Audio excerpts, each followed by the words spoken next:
Once upon a time in a vibrant village, there lived a devoted wife named Meera.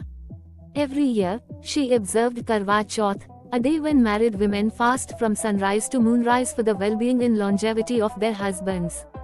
As the festival approached, Meera prepared with excitement. She adorned herself in beautiful clothes and jewelry, reflecting her love for her husband, Rohan.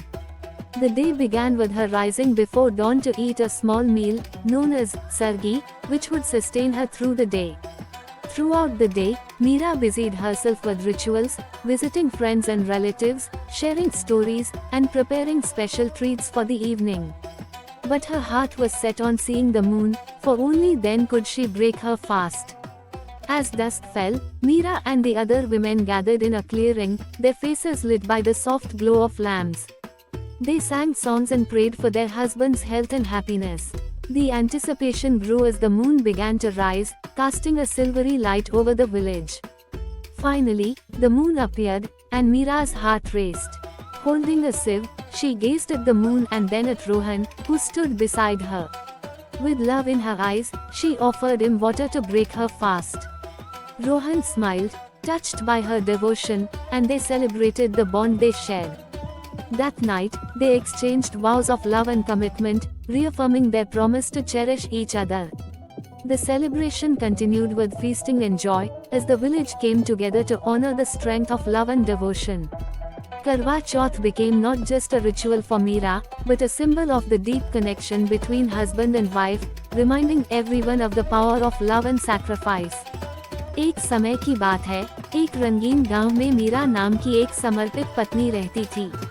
हर साल वह करवा चौथ का व्रत रखती थी, जो एक दिन है जब विवाहित महिलाएं सूर्योदय से चंद्रमा तक अपने पतियों की लंबी उम्र और कल्याण के लिए उपवास करती हैं।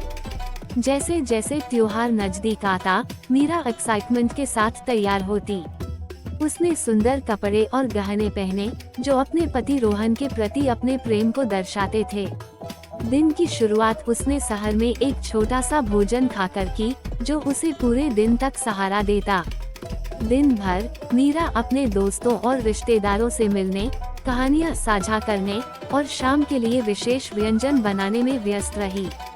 लेकिन उसका दिल चंद्रमा देखने के लिए बेताब था, क्योंकि तभी वह अपना उपवास तोड़ सकती थी। जैसे जैसे शाम ढली, मीरा और अन्य महिलाएं एक खुले स्थान पर इकट्ठा हुईं, उनके चेहरे दीपों की हल्की रोशनी से जगमगा रहे थे। उन्होंने गाने गाए और अपने पतियों के स्वास्थ्य और खुशी के लिए प्रार्थना की। चंद्रमा के उगने की प्रतीक्षा करते हुए उत्सुकता बढ़ गई। आखिरकार चंद्रमा प्रकट हुआ और मीरा का दिल तेजी से धड़कने लगा। उसने एक छलनी थाम रखी थी और चंद्रमा को देखते हुए उसने रोहन की ओर देखा, जो उसके पास खड़ा था। प्रेम से भरी नजरों के साथ उसने उसे पानी का प्याला दिया ताकि वह उसका उपवास तोड़ सके। रोहन ने मुस्कुराते हुए उसका समर्पण महसूस किया और उन्होंने अपने संबंध का जश्न मनाया। उस रात उन्होंने प्रेम और प्रतिबद्धता के वादे का आदान प्रदान किया, एक दूसरे को संजोने की कसम खाई। जश्न का सिलसिला बढ़ा और गांव ने मिलकर प्रेम और समर्पण की ताकत का सम्मान किया। करवा चौथ मीरा के लिए केवल एक अनुष्ठान नहीं, बल्कि पति पत्नी के बीच गहरे संबंध का प्रतीक बन गया, जो सबको प्रेम और बलिदान की शक्ति की याद दिलाता है।